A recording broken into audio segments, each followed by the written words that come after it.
हाँ जी दोस्तों, first of all very very good afternoon to all of you. आइए बेटा स्टार्ट करते हैं आज की क्लास। आज की क्लास में हम करने वाले हैं ड्यूल एस्पेक्ट प्रिंसिपल से रिलेटेड कुछ क्वेश्चंस जो कि डिपेंड करता है इसी कॉन्सेप्ट के ऊपर। इससे पहले भी हमने कुछ अकाउंटिंग प्रिंसिपल देखे थे जो बेसिक अकाउंटिंग की फाउंडेशन है, मतलब उनके बिना तो अकाउंटिंग हो ही नहीं सकती। तो इसको समझने के लिए मैंने यहाँ पर कुछ क्वेश्चंस दे रखे हैं, उन क्वेश्चन के थ्रू ही हम समझेंगे और करेंगे। तो आइए सबसे पहले मैं आपको एक क्वेश्चन के बारे में बता दूं, asset is equal to capital plus liability. ये आपने बेटा 11th क्लास में भी सीखी होगी, जो आपका चैप्टर था अकाउंटिंग क्वेश्चन। नहीं भी सीखी होगी कोई बात नहीं, हम यहाँ पर देखने वाले हैं। तो आइए पहला क्वेश्चन करते हैं। Question number 1, find capital. आपको कैपिटल निकालनी है इसके अंदर, जहां पर आपको दे रखा है loan, creditor, machine, debtor, stock. तो सबसे पहले मैं क्या करूंगा, एसेट की आइटम एक तरफ लिख लूंगा और लायबिलिटी और कैपिटल की आइटम एक तरफ। तो आइए देखते हैं यहां पर क्या एसेट है। सबसे पहले एसेट में मैं लिख रहा हूं यहां पर मशीन, मशीन के बाद मैं लिख रहा हूं यहां पर डेटर, डेटर के बाद मैं यहां लिख रहा हूं स्टॉक, स्टॉक के बाद मैं यहां लिख रहा हूं कैश। ये मेरा बराबर होना चाहिए किसके, कैपिटल और लायबिलिटी का। भाई यहां पर कैपिटल तो निकालनी है, तो कैपिटल मैं ऐसे ही लिख रहा हूं और लायबिलिटी के नाम पर मेरे पास है लोन और प्लस में क्रेडिटर। तो इसको मैथमेटिकली हम सॉल्व कर लेते हैं, कोई इसमें बड़ी बात नहीं है। सबसे पहले 1,10,000 प्लस में 80,000 प्लस में स्टॉक अगेन 80,000 और cash 60,000 is equal to capital plus में लोन कितना है, मेरा लोन है 10,000 रुपये का और क्रेडिटर कितने हैं 17,000 रुपये के। तो यानी कि मेरी एसेट टोटल कितनी हुई, मैं एक बार कैलकुलेट कर लेता हूँ। 1,10 प्लस में 80 अगेन 80 अगेन 60, तो ये आ गया बेटा इनका सबका total 3,30,000 is equal to capital plus में 80,000। ठीक है जी।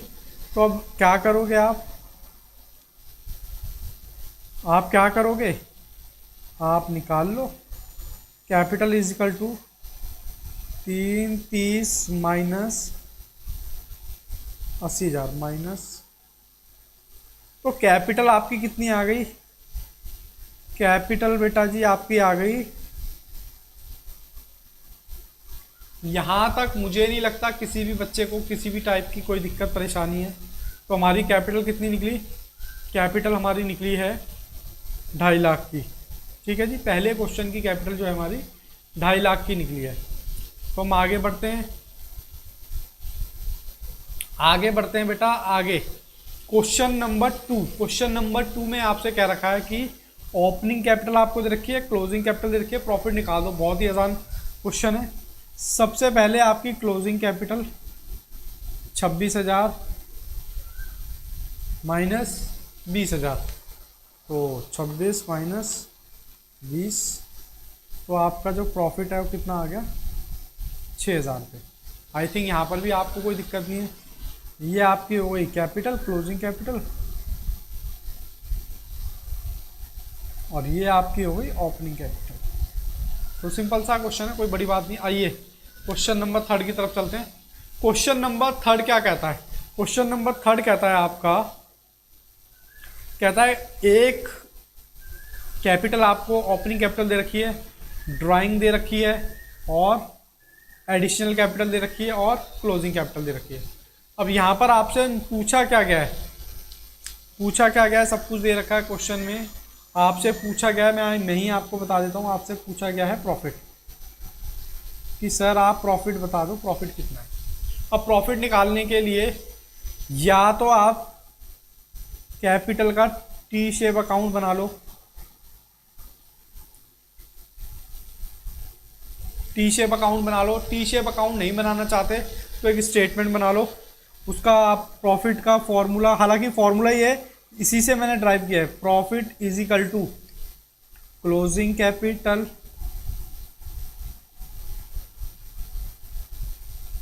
प्लस में ड्राइंग और माइनस क्या क्या करना है, यानी कि माइनस करनी है ये वाली साइड, एडिशनल कैपिटल और क्या माइनस करोगे आप, माइनस ओपनिंग कैपिटल। तो आप कहाँ पहुँच जाओगे, आप पहुँच जाओगे प्रॉफिट पर। तो ये है आपका एक फॉर्मूला।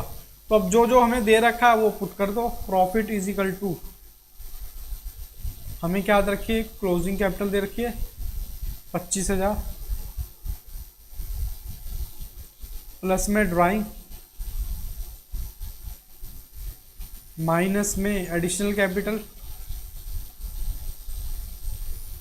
और एडिशनल कैपिटल के अलावा क्या है, ओपनिंग कैपिटल। इन दोनों को बेटा माइनस कर दो, फिर हम क्वेश्चन कर लेते हैं। मैं कैलकुलेट करता हूँ। 25,000 प्लस 8,000 माइनस में 7,000 माइनस में 15,000। तो आपका प्रॉफिट जो है, प्रॉफिट इज इक्वल टू कितना आ गया जी, 11,000 पे आपका प्रॉफिट आ गया। मुझे नहीं लगता कि इस क्वेश्चन में आपको किसी भी तरह की कोई टेंशन या दिक्कत है। आइए आगे बढ़ते हैं। क्वेश्चन नंबर 4 कह रहा फाइंड टोटल एसेट। ये सारे ड्यूल एस्पेक्ट प्रिंसिपल पर चल रहे हैं। टोटल एसेट, टोटल एसेट हमारी क्या होती है, asset is equal to capital plus liability. अब लायबिलिटी की क्या कहते हैं, कैपिटल तो हमें शायद दे नहीं रखी, तो हम क्या करेंगे, लायबिलिटी साइड की चीज़ें, कैपिटल दे रखी है, कैपिटल दे रखी है, ये रही क्या आपकी कैपिटल। और क्रेडिटर कितने दे रखे हैं, और प्लस में, तो इन सब का टोटल कर लेते हैं, जो कि हमारे किसके इक्वल होगा, हमारे होगा एसेट के इक्वल। तो करते हैं 40 5, तो ये आपकी ए इज इक्वल टू कितनी आ गई, ये लो जी 48,000। यहाँ तक किसी बच्चे को कोई दिक्कत परेशानी है तो बताओ। अब क्वेश्चन नंबर 5 बहुत ज़्यादा इंपॉर्टेंट है। कई बार इस तरह के क्वेश्चन भी आपसे 1 या 2 नंबर में एग्जामिनर पूछ लेता है। तो चलिए हम ये क्वेश्चन करते हैं। कहता है क्वेश्चन नंबर 5 में give one example each of the following, मतलब कह रहा है इनका कोई एक एग्जाम्पल दे दो। अब कहता है जिसमें एसेट भी बढ़े और दूसरी एसेट, मतलब दूसरी एसेट कम हो, ऐसा कोई एग्जाम्पल दे दो जिसमें, मैं दूसरा चेंज कर लेता हूँ, एक एसेट बढ़े और दूसरी कम हो। तो यह सिंपल सी बात है, purchase of furniture in cash, purchase of furniture in cash, यानी कि आपका कैश कम हो जाएगा और फर्नीचर आपका बढ़ जाएगा। ये हमारा एक जो है ट्रांजैक्शन है, एग्जाम्पल है, और हमें यही बताया गया। उसके बाद कहता है एसेट एंड लायबिलिटी दोनों बढ़े। कह रहा है कोई ऐसा एग्जाम्पल दे दो जिससे हमारी एसेट भी बढ़ जाए और लायबिलिटी भी बढ़ जाए। तो सोचो क्या एग्जाम्पल हो सकता है, एसेट भी बढ़े लायबिलिटी। सिंपल सी बात है, आप कुछ भी खरीद लो उधार पर, जैसे कि यही एग्जाम्पल ले लेता हूं, purchase of furniture on credit. आपने फर्नीचर उधार खरीदा, इससे क्या होगा, फर्नीचर आपका बढ़ जाएगा, और अगर उधार खड़ा है तो लायबिलिटी भी आपकी बढ़ जाएगी। ये आपका एक एग्जाम्पल है। फिर तीसरे एग्जाम्पल में कहता है कि ऐसा बता दो जिससे एसेट भी बढ़ जाए और कैपिटल भी बढ़ जाए। मैं कहता हूँ बिजनेस में कैपिटल इन्वेस्ट कर दो, मतलब एडिशनल कैपिटल ले आओ, एडिशनल कैपिटल इंट्रोड्यूस, आपने एडिशनल कैपिटल इंट्रोड्यूस कर दी। अब इससे क्या होगा, आपकी एसेट यानी कि कैश बढ़ेगा, एसेट बढ़ जाएगा और आपकी कैपिटल भी क्या होगी, बढ़ जाएगी। बोलो हाँ के ना। चलिए जी आगे बढ़ते हैं। कहता कोई ऐसा एग्जाम्पल दो जिससे एसेट भी क्या कहते हैं घट जाए और लायबिलिटी भी घट जाए। बताओ जी, ऐसा कोई एग्जाम्पल बताओ। बहुत ही सिंपल है। ऐसा एग्जाम्पल है पेमेंट टू क्रेडिटर। क्रेडिटर को हम पेमेंट करेंगे तो हमारा क्या होगा, हमारा बेटा कैश कम होगा और क्रेडिटर भी हमारे क्या हो जाएंगे, कम हो जाएंगे। बोलो हाँ के ना। हाँ सर ठीक है। उसके बाद एसेट भी कम हो जाए और कैपिटल भी कम हो जाए तो सोचो सोचो ज़रा दिमाग लगाओ। तो यहाँ पर है उसका example drawing. Drawing bye owner. इससे क्या होगा, आपका कैश, कैश एक एसेट होती है, ये आपका कम हो जाएगा और आप क्या करते हो, आपकी कैपिटल भी कम हो जाएगी। बोलो हाँ के ना। हाँ सर बात तो सही है। उसके बाद लायबिलिटी बढ़ जाए और एक लायबिलिटी कम हो जाए, एक लायबिलिटी बढ़ जाए एक लायबिलिटी कम हो जाए तो बताओ इसका एग्जाम्पल हो सकता है आप सोच पा रहे होंगे। तो इसका एग्जाम्पल सिंपल सा है कि भैया आपने क्रेडिटर से बीपी एक्सेप्ट कर लिए, मतलब एक्सेप्टेड बीपी मतलब bills payable from creditor. Creditor से बीपी एक्सेप्ट करेंगे तो क्या होगा, आपकी बीपी वाली लायबिलिटी तो बढ़ गई और क्रेडिटर वाली लायबिलिटी आपकी क्या हो गई, कम हो गई। बोलो यहाँ तक किसी भी बच्चे को कोई दिक्कत परेशानी तो वो पूछ सकता है।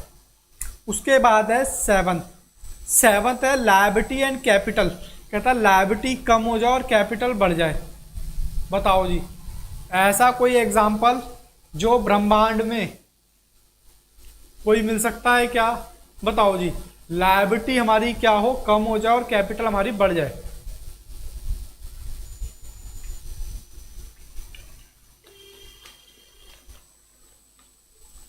चलिए आप भी सोच पा रहे होंगे, मैं बता देता हूं उसका एग्जाम्पल। इसका बेटा एग्जाम्पल है कौन सा, कन्वर्जन लोन इनटू कैपिटल। मान लो ओनर ने बिजनेस को क्या दे रखा है, लोन दे रखा है, उसको आप क्या कर रहे हो, कैपिटल में कन्वर्ट कर रहे हो। तो उससे क्या होगा, जो लोन होगा, लोन तो खत्म हो जाएगा, कम हो जाएगा, और कैपिटल का बैलेंस क्या होगा, बढ़ जाएगा। बताओ यहां तक कोई दिक्कत कोई परेशानी है तो बताइए। आइए अगला और last question number 8, liability and capital. कह रहा लायबिलिटी तो हमारी बढ़ जाए और कैपिटल हमारी कम हो जाए। बताओ ऐसा कुछ आपने देखा या सुना 11th क्लास में? चलिए मैं बताता हूँ। लायबिलिटी बढ़ जाए मतलब ये हमने पढ़ी थी adjustment entry. Adjustment entry final account में हमने पढ़ी थी या नहीं पढ़ी थी? क्या? Outstanding expense. आउटस्टैंडिंग, कोई भी एक्सपेंस आपका आउटस्टैंडिंग है तो हम क्या करते थे, पीएनएल में ऐड करते थे और लायबिलिटी में बढ़ाते थे। तो आउटस्टैंडिंग एक्सपेंस जो है ये इसका आंसर, इसमें क्या होगा आपकी लायबिलिटी। लायबिलिटी तो बेटा बढ़ जाएगी और हम क्या करते थे, कैपिटल भी हमारी क्या हो जाएगी, कम हो जाएगी। यानी कैपिटल में से हम माइनस करते थे अकाउंटिंग इक्वेशन करते टाइम। यहां तक किसी बच्चे को कोई दिक्कत परेशानी नहीं होनी चाहिए। हमारा जो कॉन्सेप्ट चल रहा था बेटा अकाउंटिंग प्रिंसिपल का, हमने काफ़ी सारे अकाउंटिंग प्रिंसिपल देखे। अकाउंटिंग प्रिंसिपल देखने के बाद हमारे ड्यूअल एस्पेक्ट पर, ड्यूअल एस्पेक्ट प्रिंसिपल करने के बाद हमने उससे रिलेटेड कुछ क्वेश्चंस देखे जो कि एग्जाम पॉइंट ऑफ व्यू से बहुत ज़्यादा इंपॉर्टेंट थे। ठीक है जी, एग्जाम पॉइंट ऑफ व्यू से बहुत ज़्यादा इंपॉर्टेंट थे। अब हम करने वाले हैं आगे के प्रिंसिपल। आगे का प्रिंसिपल जो है वो है आपका कंजर्वेटिज्म। कंजर्वेटिज्म जो कि है आपका 13। देखिए कंजर्वेटिज्म प्रिंसिपल क्या है? कंजर्व रहना मतलब प्री प्लान रहना। आपको पता है अगर फ्यूचर में कोई लॉस होने वाला है तो ये प्रिंसिपल कहता है कि उसको आज ही रिकॉर्ड कर लो। लेकिन सर अगर फ्यूचर में प्रॉफिट होने वाला है तो कहता है कि प्रॉफिट हम उसी दिन रिकॉर्ड करेंगे जिस दिन वो प्रॉफिट होगा, लेकिन लॉस को आज ही बुक कर लो अगर आपको ऐसी संभावना है तो। अब देखते हैं इसकी इंग्लिश क्या कहती है। कहता है डू नॉट एंटीसिपेटेड प्रॉफिट। कहता है ये एंटीसिपेटेड प्रॉफिट के लिए नहीं है, but consider all prospective losses. कह रहा है जितने भी प्रोस्पेक्टिव पॉसिबल लॉसेस हैं उसको ये कंसीडर करता है। अब यहाँ पर हिंदी में भी मैंने दे रखा है। कहता है कंजर्वेटिज्म का मतलब जब भी किसी ट्रांजैक्शन या इवेंट को रिकॉर्ड करने में कुछ दुविधा मतलब अनसर्टेनिटी होती है, जिसको नहीं पता कि ये होगा भी कि नहीं, लेकिन ये ज़रूर पता है कि होगा, लेकिन ये नहीं पता कि कितना होगा। अनसर्टेनिटी हो तो ऐसा अनुमान लगाओ, अनुमान मतलब एक ऐसा एस्टिमेशन लगाओ जो कम से कम मुनाफा और ज़्यादा से ज़्यादा खर्च दिखाई दे। मतलब ये कहता है कि कम से कम प्रॉफिट और ज़्यादा से ज़्यादा लॉस, यानी कि अगर लॉस की पॉसिबिलिटी है तो उसको रिकॉर्ड कर लिया जाए, और अगर प्रॉफिट की पॉसिबिलिटी है तो प्रॉफिट तो भैया हम तभी करेंगे जब वो होगा। तो आइए कह रहा है, और उसको मैंने थोड़ा क्लियर किया है। कह रहा है फ्यूचर में लग रहा है कि प्रॉफिट होगा, तो कहता है जी उसे रिकॉर्ड मत करो, रिकॉर्ड करने की ज़रूरत नहीं है। अगर फ्यूचर में नुकसान होने की आशंका है तो उसे अभी रिकॉर्ड कर लो ताकि आपकी पूरी पिक्चर क्लियर एंड कट आपको दिखाई दे। Example, provision for doubtful debt, और पहला example provision for doubtful debt, दूसरा है इसका क्लोजिंग इन्वेंट्री का वैल्यूएशन जो कि अकाउंटिंग स्टैंडर्ड 2 के अकॉर्डिंग होता है, कॉस्ट और NRV which ever is lower. हालांकि इस पर हम इन्वेंट्री का पूरा हमारा चैप्टर है। तो कहने का मतलब है कंजर्वेटिज्म के ऊपर हमारे 2 एग्जाम्पल हैं यहाँ पर, क्या? प्रोविजन फॉर डाउटफुल डेट और इन्वेंट्री का वैल्यूएशन। आइए जी आगे बढ़ते हैं। For conservatism concept there should be 3 qualitative characteristic of financial statement. कह रहे कंजर्वेटिज्म कॉन्सेप्ट के लिए आपके पास 3 क्वालिटी होना बहुत ज़रूरी है, जो कि है प्रूडेंस, न्यूट्रलिटी और फेथफुल। इनको आगे देखते हैं डिटेल में कि ये किस बारे में है और कैसे कैसे इसको हम अप्लाई करते हैं समझने के बाद अपने फाइनेंशियल स्टेटमेंट में। तो सबसे पहला प्रूडेंस, ये भी वही कहता है judgement about the possible future losses which are to be guarded. मतलब ये भी यही कहता है कि भैया कंजर्वेटिज्म की तरह, हालांकि कंजर्वेटिज्म की ही क्वालिटी हम पढ़ रहे हैं। कह रहा है प्रूडेंस कहता है फ्यूचर के जितने भी लॉस हैं उसको आज ही बुक कर लो। क्या? क्योंकि प्रोटेक्ट करने के लिए किसको? फाइनेंशियल स्टेटमेंट को, ताकि आपको फ्यूचर में correct and true and fair view financial statement का दिखाई दे। प्रूडेंस का मतलब होता है लेन देन रिकॉर्ड करते समय हमेशा सतर्क रहें और उसको क्या करें, मतलब निर्णय को, जो भी डिसीजन है आपका, इनकम और एसेट ज़्यादा ना दिखाई दे। मतलब ये कहता है कि कोई भी आपका एसेट है या इनकम है उसको बढ़ा चढ़ा कर ना दिखाया जाए। जैसे कि प्रॉफिट की उम्मीद है तो उसे रोक के रखो जब तक पक्का ना हो जाए। पक्का होगा जिस दिन होगा उस दिन हम उसको क्या करेंगे, उस दिन हम दिखाएंगे। लेकिन कहता है अगर लॉस है, हानि है, तो उसे आज ही रिकॉर्ड कर लो, आज के आज, अभी।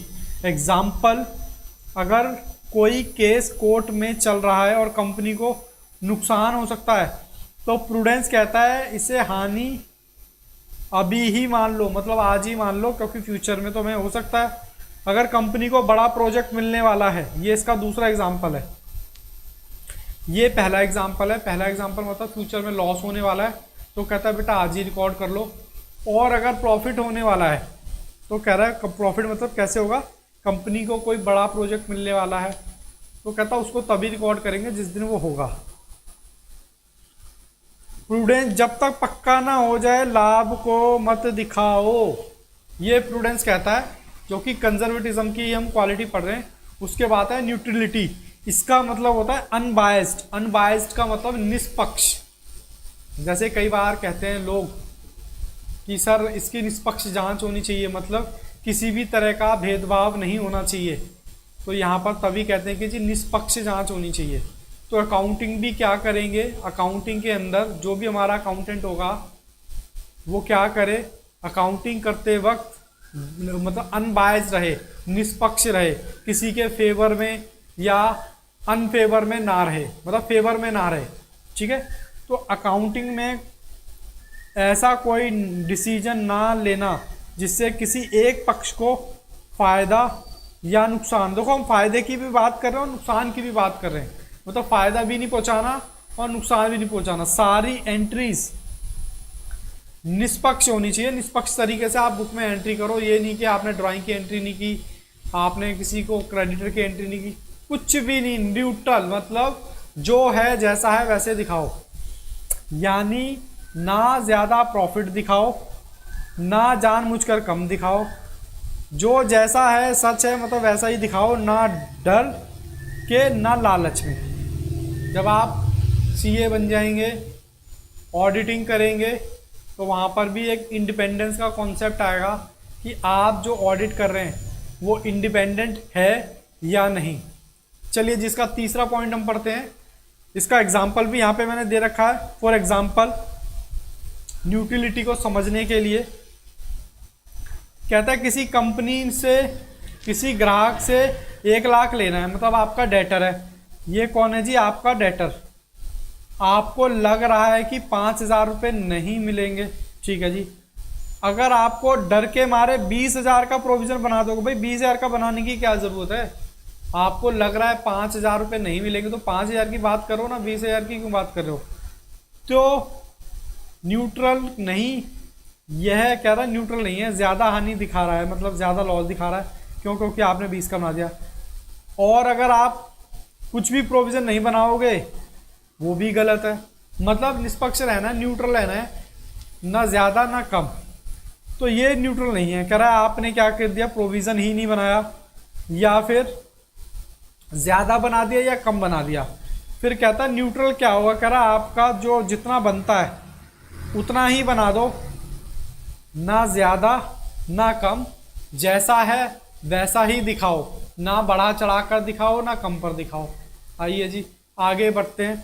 आगे कहता है थर्ड क्वालिटी किसी कंजर्वेटिज्म की, faithful representative of alternative. Sir इसका क्या मतलब है, इसका मतलब है कि जैसे अगर किसी कंपनी का नुकसान हुआ हो तो अकाउंटेंट को सही सही नुकसान दिखाना चाहिए। नुकसान दिखाने का मतलब है क्लियर कट पिक्चर दिखानी चाहिए, या ना तो उसको छुपाओ ना उसको बढ़ा चढ़ा के दिखाओ, कि उसे छिपाकर कंपनी को मुनाफे में दिखाना, यही फेथफुल होना अकाउंटिंग में होता है। अब यहाँ पर एग्जांपल दे रखा, कहता है मान लो एक कंपनी है एबीसी लिमिटेड 10 लाख का लोन लिया है बैंक से। अब अकाउंटेंट के पास 2 रास्ते हैं, या तो इस लोन को सही सही बैलेंस शीट में लायबिलिटी साइड के रूप में दिखाए, या फिर वो क्या करे, छुपा ले। तो हम कहते हैं फेथफुल रहो ना, ईमानदार रहो ना, जो भी आपकी एंट्री है आप उसको करो अपनी ईमानदारी से। तो उसी को यहाँ पर बुलाया है फेथफुल रिप्रेजेंटेटिव ऑफ अल्टरनेटिव, यानी कि आपने कुछ भी छुपाना नहीं है, कुछ भी बढ़ा के भी नहीं दिखाना है। तो ये 3 हमने क्वालिटी पढ़ी किसकी, कंजर्वेटिज्म की, क्या, प्रूडेंस, न्यूट्रलिटी और आपका फेथफुल। अब यहाँ तक कोई दिक्कत परेशानी हो तो आप मेरे को बता सकते हो। सर कोई दिक्कत परेशानी नहीं है, ठीक है जी आगे बढ़ते हैं। आइए दोस्तों स्टार्ट करते हैं आगे का पार्ट। सबसे पहले यहाँ पर जो टॉपिक है, टॉपिक नंबर 14 है फाइनेंशियल स्टेटमेंट और इस क्वालिटेटिव कैरेक्टरिस्टिक। एक इम्पॉर्टेंट टॉपिक है, कई बार देखा गया है कि यहाँ से भी एग्जाम में क्वेश्चन आया हुआ है। तो सर सबसे पहले मैं फाइनेंशियल स्टेटमेंट का मतलब बता दीजिए। फाइनेंशियल स्टेटमेंट के मतलब यहाँ पे मैंने ऑलरेडी लिखे हुए हैं। कहता है जी profit and loss, balance sheet, cash flow statement और नोट्स टू अकाउंट। अब देखो प्रॉफिट एंड लॉस आपने देखा है, बैलेंस शीट आपने देखी हुई है और कैश फ्लो स्टेटमेंट भी आपने 12th क्लास में बनाई है, वो भी आपने देखी है। Notes to account, cash flow में ही हम क्या करते थे, नोट्स टू अकाउंट बनाते थे। और आप जब सीए इंटर में आएंगे, कंपनी के फाइनेंशियल अकाउंट बनाना सीखेंगे तो वहाँ पे भी नोट्स टू अकाउंट का इस्तेमाल होगा। तो चलिए इसकी क्वालिटेटिव कैरेक्टरिस्टिक देख लेते हैं एक एक करके। सबसे पहला कैरेक्टरिस्टिक है अंडरस्टैंडेबिलिटी। मतलब सिंपल सा है इसका कि भैया फाइनेंशियल स्टेटमेंट बहुत ही सिंपल और अंडरस्टैंडेबल लैंग्वेज में होनी चाहिए। जैसे कि मैंने आपको पहले भी एग्जांपल बताया था। मान लेते हैं ये एक प्रॉफिट एंड लॉस है। अब प्रॉफिट एंड लॉस में आपने मान लेते हैं एक्सपेंस लिख दिए थे, मान लेते हैं 1 लाख रुपए के। अब कैसे पता चलेगा कि ये करेक्ट पिक्चर नहीं है, लेकिन अगर आप इसका बाइफरकेट कर दें कि भैया 10,000 रुपये थे रेंट के, एडवर्टाइजमेंट खर्चा था 20,000, इलेक्ट्रिसिटी बिल था 30,000, डेप्रीशिएशन था 40,000। तो कहने का मतलब है कि अगर आप इसको बाइफरकेट कर दें, डिवाइड कर दें, तो थोड़ी बेहतर प्रेजेंटेशन आपकी हो जाएगी। तो यहाँ पर वही चीज़ दे रखी है अंडरस्टैंडेबिलिटी का मतलब financial statement should B understandable और इजी होने चाहिए। इजी मतलब जिसको हर एक आदमी यहाँ पर आराम से समझ सके। फाइनेंशियल स्टेटमेंट इस तरह से बनाए जाएं कि कोई भी साधारण समझ वाला व्यक्ति जो बेसिक नॉलेज रखता है उसे आसानी से समझ आए। तो ये पहला इसका कैरेक्टरिस्टिक है, फाइनेंशियल स्टेटमेंट को आसान भाषा में और आसान स्ट्रक्चर में बनाया जाए। तो मुझे नहीं लगता कि इसमें आपको किसी भी तरह की कोई भी प्रॉब्लम है। चलिए हम आगे बढ़ते हैं। कैरेक्टरिस्टिक में हमारा है आगे नेक्स्ट रेलेवेंस का मतलब है कि इम्पॉर्टेंट इन्फॉर्मेशन जो कि यूजर्स के लिए बहुत ज़्यादा इंपॉर्टेंट है उसको क्लियर कट बताई जाए और दिखाई जाए फाइनेंशियल स्टेटमेंट में।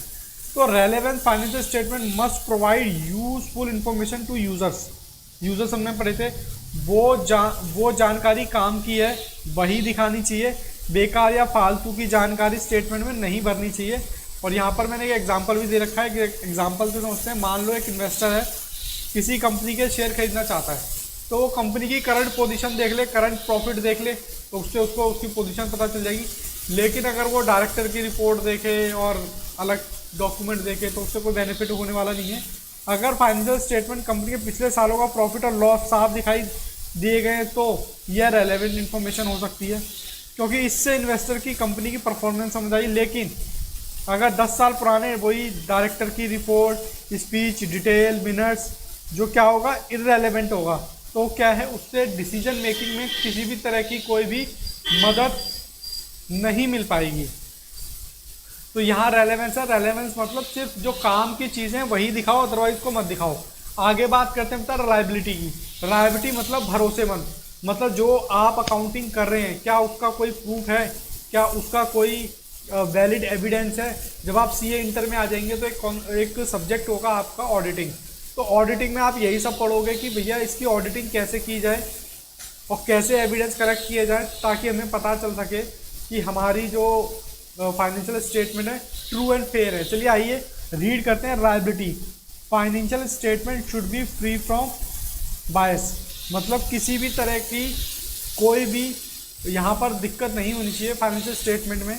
फाइनेंशियल इंफॉर्मेशन पर यूज़र भरोसा कर सके, यानी जो चीज़ें दिखाई गई हैं वो सटीक मतलब कंप्लीट है और वेरीफाइबल का मतलब उसका कुछ ना कुछ एविडेंस है। जहाँ पर मैंने यहाँ पर एक एग्जांपल भी रखा है।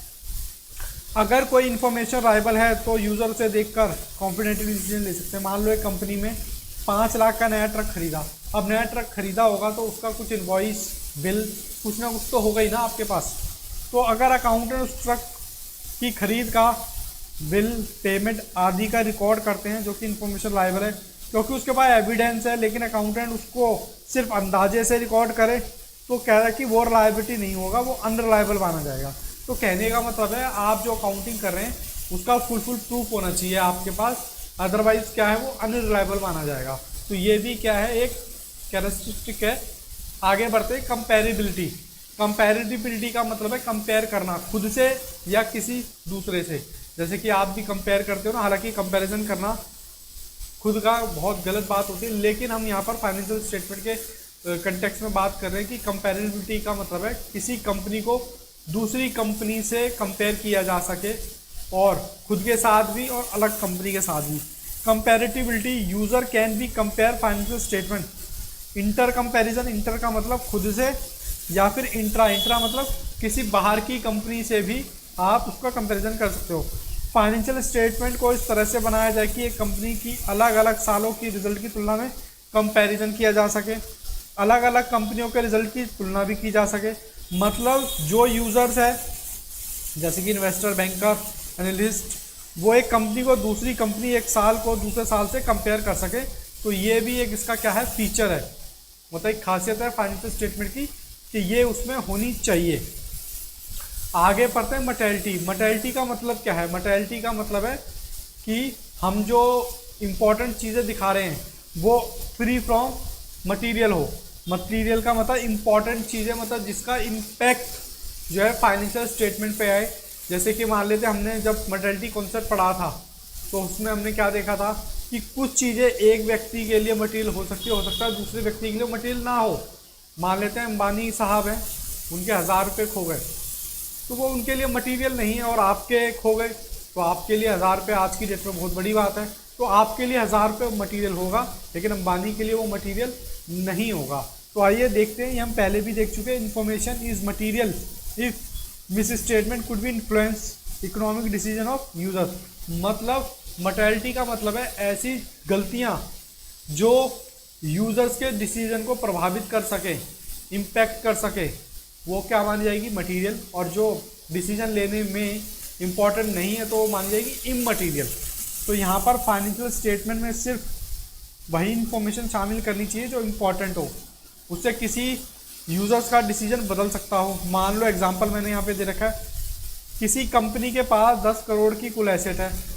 अगर एक पुराना स्टेपलर टूट गया जिसकी कीमत 200 रुपये थी, 200 रुपये थी, तो उसे अलग से दिखाने की ज़रूरत नहीं, क्योंकि बहुत ही छोटा और नॉमिनल सा अमाउंट है। क्योंकि 10 करोड़ के मुकाबले 200 रुपये बहुत छोटी चीज़ है, इसलिए ये इससे क्या होगा, इकोनॉमिक डिसीजन नहीं बदलेगा, किसका, यूजर्स का।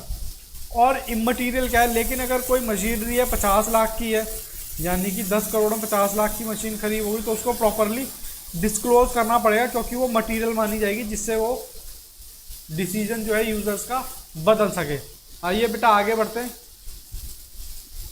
आगे हमारा क्या है, आगे सब्सटेंस ओवर फॉर्म। इसका क्या मतलब है? इसका मतलब सिंपल सा है कि हम अकाउंटिंग करते टाइम सिर्फ जो चीज़ें दिखाई दे रही हैं उस पर फोकस करें, ना कि डॉक्यूमेंटेशन पर। जैसे कि मान लेते हैं, यहाँ पर मैंने एग्जांपल भी दे रखा है। मान लेते हैं यहाँ पर, पहले हम एग्जांपल की बात कर लेते हैं कि इसका मतलब क्या है, तभी हम चीज़ों को बेहतर तरीके से हम समझ पाएंगे। कंपनी ए ने एक बिल्डिंग कंपनी बी से खरीदी 22 मार्च को। मान लेते हैं ये 22 मार्च है, 22 मार्च है, ठीक है जी। लेकिन उस मशीन का डॉक्यूमेंटेशन ट्रांसफर हुआ 15 अप्रैल को। मान लेते हैं ये 15 अप्रैल है। तो मशीन तो यहाँ पर खरीद ली गई, सब कुछ हो गया, तो मेरा और डॉक्यूमेंटेशन कहाँ हुआ, डॉक्यूमेंटेशन हुआ 15 मार्च को, सॉरी 15 अप्रैल को। तो आपसे मेरा क्वेश्चन है कि आप मशीन को किस बुक पर रिकॉर्ड करें। तो कहता है जो चीज़ें एक्चुअल में दिख रही है ना उस पर फोकस करो, डॉक्यूमेंटेशन पर नहीं। क्योंकि मशीन की जो कॉस्ट है वो आई तो यहाँ पर है, यहाँ पर आप रिकॉर्ड करोगे, यहीं से आप डेप्रिसिएशन क्लेम करना स्टार्ट करोगे, ठीक है ना।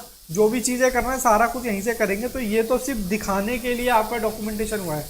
जैसे कि मान लेते हैं इसमें क्या लिखा हुआ है, it is are necessary that transaction are accounted for present in accordance with their substance and economic reality not merely legal form. मतलब कह रहा है जो इकोनॉमिक रियलिटी आपको बता रहा है, कह रहा है उस डेट को पर आप फोकस करें, लीगल फॉर्म पर नहीं। जो असल में हो रहा है वही दिखाओ, सिर्फ दिखावे पे मत जाओ, रियलिटी को प्राथमिकता दो। तो यहाँ पर जो है पेपर वर्क से ज़्यादा कहता है रियलिटी पर आप फोकस करो। एग्जाम्पल मैंने बताया, तो आप उसको किस पर लिखा जाएगा, कहता है उसको हम लिखेंगे 22 मार्च को। तो आई थिंक एग्जाम्पल के थ्रू मैं आपको समझा पाया। उसके बाद अगला हमारा फीचर है कंप्लीटनेस। कंप्लीटनेस का मतलब है जो नाम है वही काम है, मतलब कंप्लीट पिक्चर होनी चाहिए। फाइनेंशियल स्टेटमेंट में कुछ भी छूटा हुआ नहीं होना चाहिए किसी भी तरह से, मतलब कुछ कोई भी आइटम उसमें छूटी नहीं होनी चाहिए, कुछ ओमिशन नहीं होना चाहिए, ट्रू पिक्चर होनी चाहिए, कंप्लीट होनी चाहिए।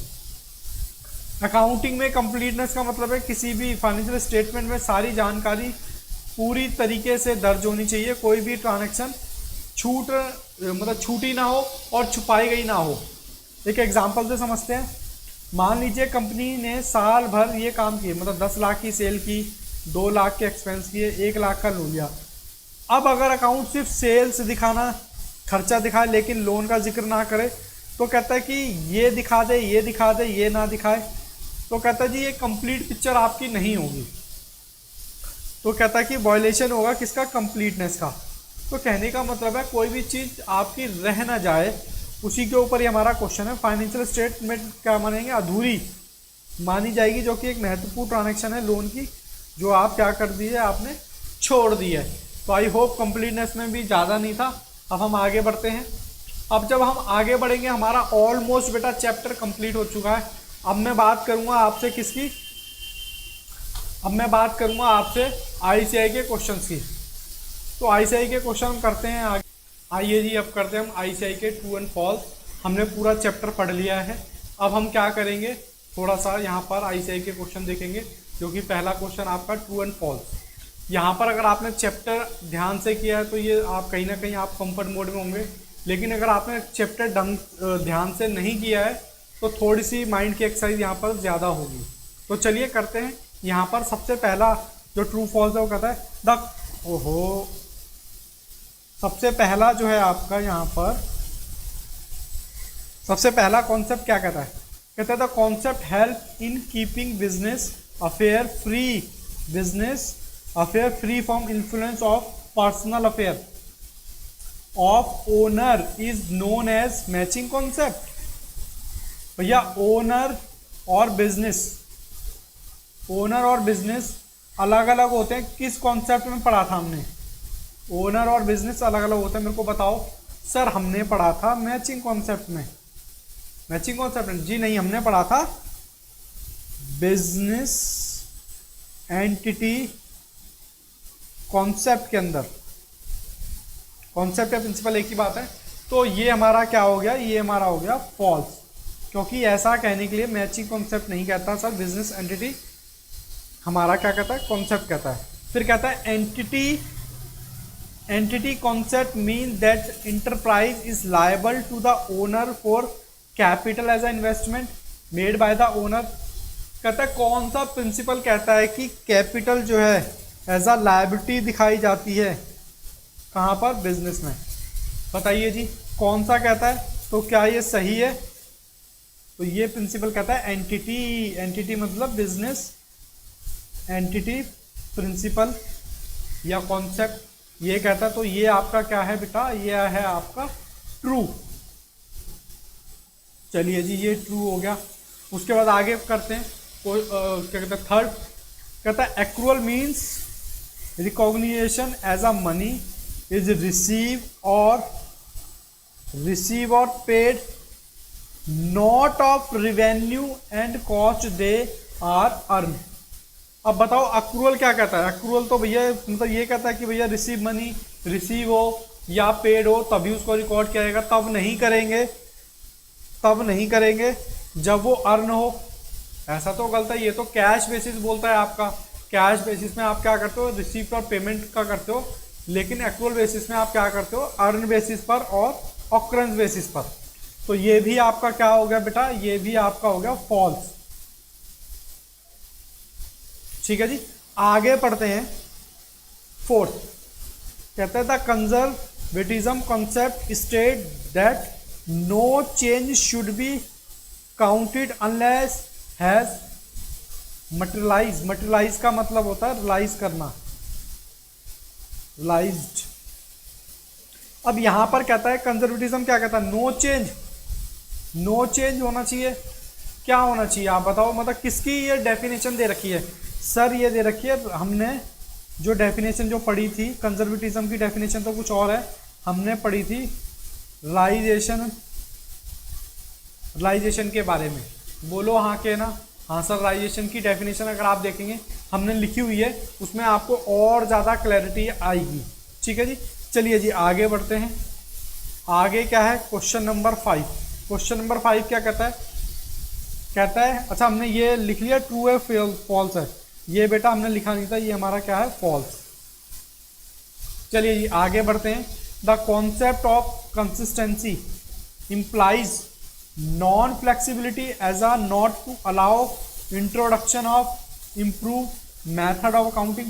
भाई कंसिस्टेंसी क्या कहता है? कंसिस्टेंसी ये कहता है कि भाई एक बार जो आप मेथड फॉलो कर रहे हो उसी को लगातार फॉलो करते रहें, लेकिन हमने उसके कुछ रीज़न भी पढ़े थे कि कब कब चेंज हो सकते हैं, जब लॉ रिक्वायर्ड हो, बेहतर प्रेजेंटेशन हो और अकाउंटिंग स्टैंडर्ड का है। तो यहाँ पर मुझे बताओ कंसिस्टेंसी अलाउ नहीं करेगी चेंज करने को, तो बताओ सही है या गलत है? सर ये भी हमारा क्या हो गया? फॉल्स। या कंसिस्टेंसी अलाउ करती है चेंज बेटर प्रेजेंटेशन के लिए और कोई बेस्ट मेथड हो उसके लिए, तो भैया ये तो हमें करना ही पड़ेगा। आगे बढ़ते हैं। आगे हमारा है 6, कहता था मेटेलिटी कॉन्सेप्ट। मेटेलिटी का मतलब क्या है? अभी हमने पढ़ा था, important item. Only upon of the amount of item, not upon size of the business, nature, level of information, level of person making a decision. Sir ये क्या कहना चाहता है? मटेरियल का मतलब क्या कहता है? मटेरियल का मतलब मैंने एग्जांपल दिया था अंबानी का, कि भैया उसके अंबानी के 1000 रुपये खो गए और आपके 1000 रुपये खो गए यू। अब इसके लिए इंपॉर्टेंट नहीं है, इसके लिए इंपॉर्टेंट है, मैं आपके लिए इंपॉर्टेंट है। तो यहाँ पर ये कहता है कि सिर्फ अमाउंट मैटर करता है? नहीं भैया, पर्सन भी तो मैटर करता है। साइज ऑफ द बिजनेस, आपका साइज और उसका अंबानी के बिजनेस का साइज दोनों अलग अलग है। नेचर, लेवल ऑफ इंफॉर्मेशन, किसको इंफॉर्मेशन दी जा रही है। तो कहता है सिर्फ और सिर्फ ये मैटर करता है ओनली? नहीं जी, तो ये भी क्या हो गया? फॉल्स हो गया, कि ये भी मैटर हमारा जो है साइज पे भी मैटर करता है, हर एक चीज़ पर मैटर करता है, तो ये भी आपका फॉल्स हो गया। उसके बाद बात करते हैं किसकी? बात करते हैं 7th की। कहता है accrual basis of accounting is method of recording transaction by which revenue and cost and asset and liability are reflected in the accounts in the period. कहता है एक्चुअल रिसीव और एक्चुअल पेमेंट। एक्चुअल बेसिस क्या करता है? Actual basis तो transaction के होने पर करता है, एक्चुअल रिसीप्ट और एक्चुअल पेमेंट पे तो नहीं करता। ये तो भैया करता है किसका? Cash basis. आपने 11th क्लास में 2 मेथड पढ़े होंगे अकाउंटिंग के, एक तो कैश बेसिस और एक एक्चुअल बेसिस। तो यहाँ पर ये जो एक्चुअल बेसिस की बात कर रहा है, कहता है एक्चुअल रिसीप्ट और एक्चुअल पेमेंट, तो भैया ये तो कैश बेसिस की बात हो गई, तो ये भी क्या हो गया आपका? फॉल्स। ठीक है जी, यहाँ तक मुझे नहीं लगता किसी भी बच्चे को कोई भी किसी भी तरह की दिक्कत है। आइए हम आगे बढ़ते हैं। आगे हमारे आते हैं एमसीक्यूज, बहुत ही आसान है एमसीक्यूज।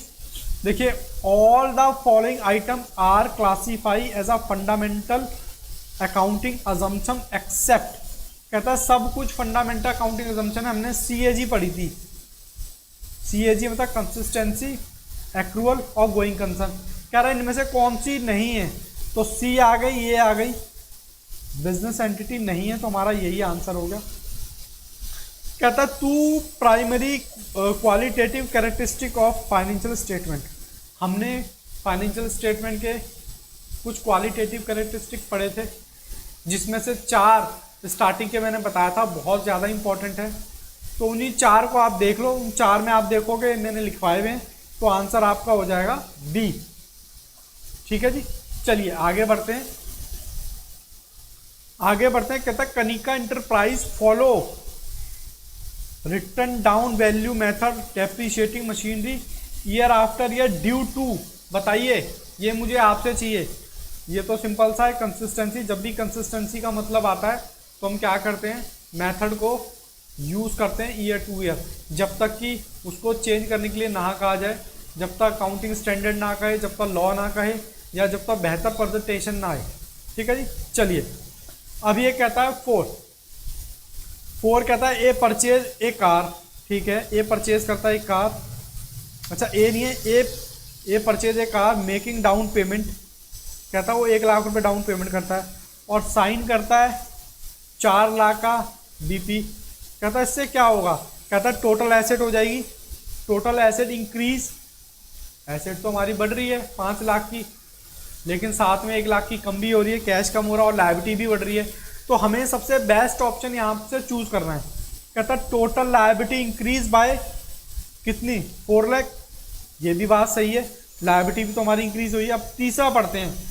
तीसरा कहता है total asset increase by 4 lakh और विद कॉरस्पॉन्डिंग इंक्रीज इन, ये बेटा आगे लायबिलिटी होगा इसका, इन लायबिलिटी। ठीक है, तो हमारा ऑप्शन क्या हो जाएगा, हमारा ऑप्शन हो जाएगा सी, टोटल एसेट बढ़ गई और टोटल लायबिलिटी भी बढ़ गई और साथ में हमारी क्या हो गई, लायबिलिटी भी बढ़ गई। तो ये है हमारा क्वेश्चन नंबर 4। आगे बढ़ते हैं। आगे कहता है मोहन ने परचेज किए गुड्स 15 लाख के गुड्स परचेज किए। ठीक है जी,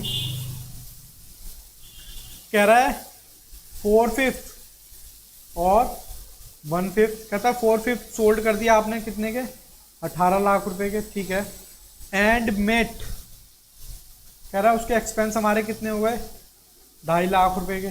ठीक है जी, during the year he counted net profit which of the accounting concept is follow, कहता है कौन सा अकाउंट यहाँ पर प्रिंसिपल जो है हम फॉलो कर रहे हैं। एंटिटी की तो बात हो ही नहीं रही है। ठीक है जी, पीरियोडिसिटी की भी बात नहीं हो रही यहाँ पर। तो यहाँ पर हमारा क्या है, मैचिंग कॉन्सेप्ट की बात कर रहा है कि जिस साल की इनकम उसको उसी साल के खर्चे से राइट ऑफ किया जाए। तो यहाँ पर ये बात कहना चाहता है। आइए जी, क्वेश्चन नंबर देखते हैं 6। कहता है a businessman purchase goods, 2.5 lakh के गुड्स परचेज किए, सॉरी 2.5 लाख नहीं है 25 लाख है, 25 लाख के परचेज किए। कहता है 80% सेल कर दिए उसने और जो रिमेनिंग बच गए यानी कि 20%। अब आप मेरे को बताओ कितने, 80% यानी कि आएगा 20 लाख और ये आएगा 5 लाख। तो कह रहा है रिमेनिंग गुड्स की जो वैल्यू है वो 4 लाख है और he valued closing stock at cost, he violated, कहता है कौन सा उसने वायलेट कर दिया।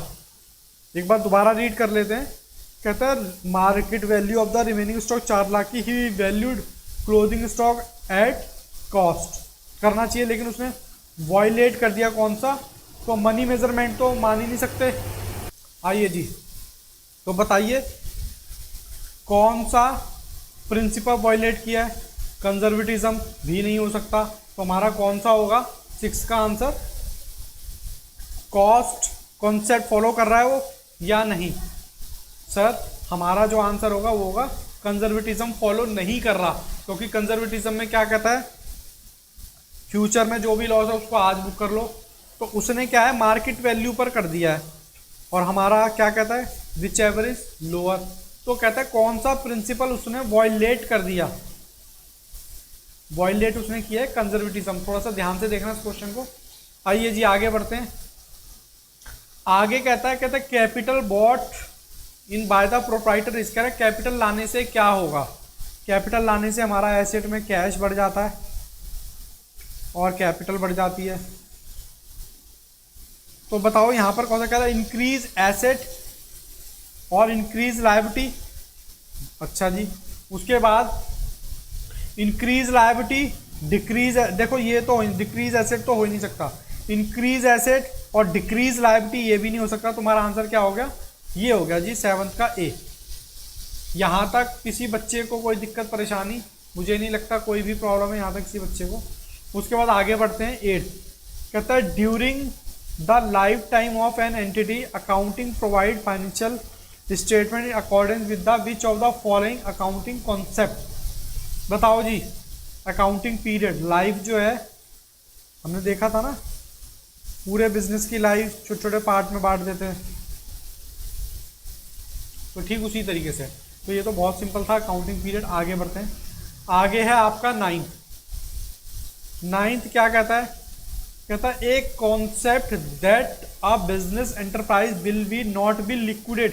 कहता है वो बंद नहीं होगा फ्यूचर में। गोइंग कंसर्न, सिंपल सी बात है, गोइंग कंसर्न। तो यहां तक बेटा आपका चैप्टर जो है एमसीक्यूज का खत्म हो गया है। अब आगे हम देखते हैं, आगे भी कुछ एमसीक्यूज दे रखे हैं, एमसीक्यूज दे रखे हैं 2। चलो देखते हैं क्वेश्चन नंबर 2 का। कहता है asset are held in business for the resale on conversion. कह रहा है एसेट, अच्छा ये जो डेफिनेशन दे रखी है रीसेल और कन्वर्जन इनटू कैश, ये किसके कंटेक्स्ट में दे रखी है? ये दे रखी है गुड्स के। तो भैया अगर गुड्स की डेफिनेशन होती तो गुड्स हम रीसेल के लिए और कन्वर्जन इनटू कैश के लिए यूज करते हैं, लेकिन एसेट को हम किसके लिए यूज करते हैं? Earning for revenue. ओके, फिर क्वेश्चन नंबर 2 कहता है revenue from sale of product is generally rise in period which. कहता है revenue from sale of product is generally rise करते हैं इन द पीरियड इन विच। कहता है कैश कलेक्ट होता है तब, जब सेल हो जाती है तब, जब प्रोडक्ट मैन्युफैक्चर होता है। ये तो अब छोड़ ही दो। एक बात बताओ, आप अपनी सेल कब रिकॉर्ड करोगे? बताओ कब करोगे? जब वो सेल होगी, यस और नो? तब नहीं जब कैश मिलेगा। इस पर हमने एक प्रिंसिपल भी देखा था, अब याद करो कौन सा।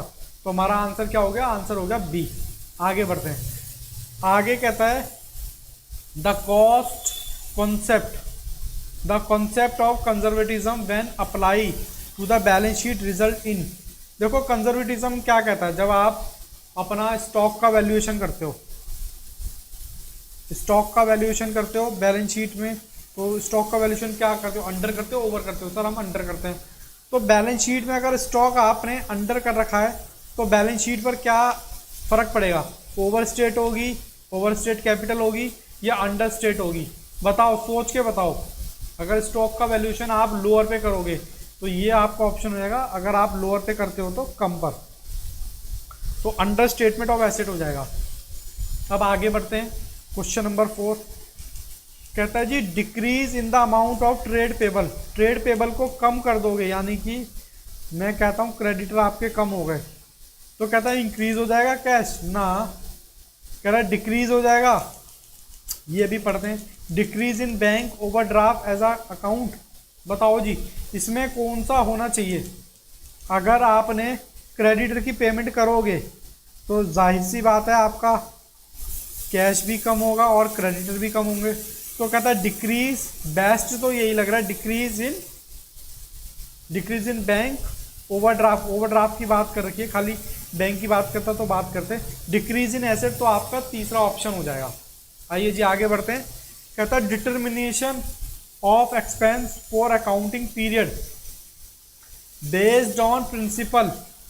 भैया ये तो सीधा सीधा बता रहा है मैचिंग कॉन्सेप्ट। जिस साल के खर्चे हैं उसको उसी साल की इनकम से राइट ऑफ करो। फिर कहता है economics 6 economic life of enterprise is split into periodical interval. बताओ जी छोटे छोटे पार्ट में बिजनेस की लाइफ को बांट देते हैं, तो ये भी सिंपल है, पीरियोडिसिटी प्रिंसिपल। आगे बढ़ते हैं। कहता है क्वेश्चन नंबर यहाँ पर है एमसीक्यूज 3।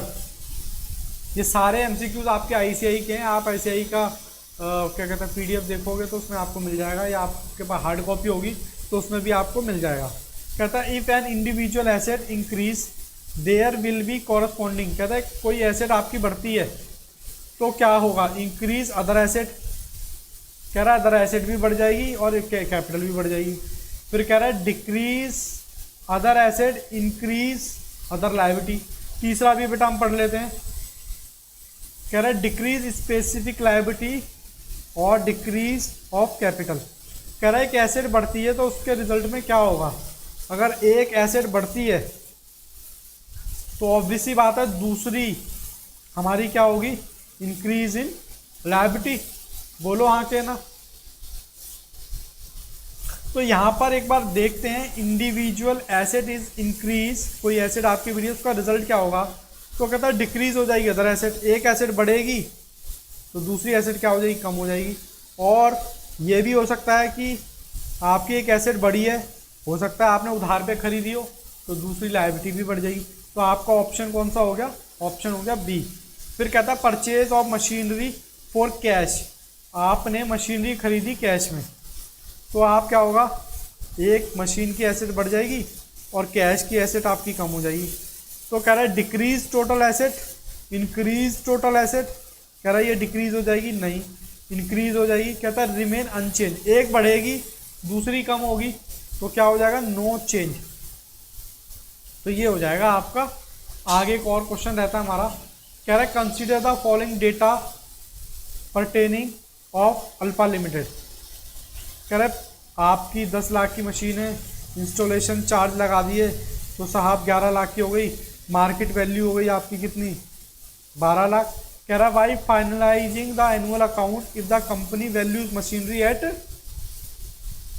12 लाख पर, तो विच ऑफ द फॉलोइंग, कह रहा है कौन सा वैसे होना किस पे चाहिए, 11 लाख या 12 lakh, which ever is lower, होना चाहिए 11 लाख पे, लेकिन कहता है कौन सा प्रिंसिपल वायलेट कर दिया है, कौन सा प्रिंसिपल वायलेट किया, सिंपल सी बात है कॉस्ट प्रिंसिपल को आपने वायलेट कर दिया है।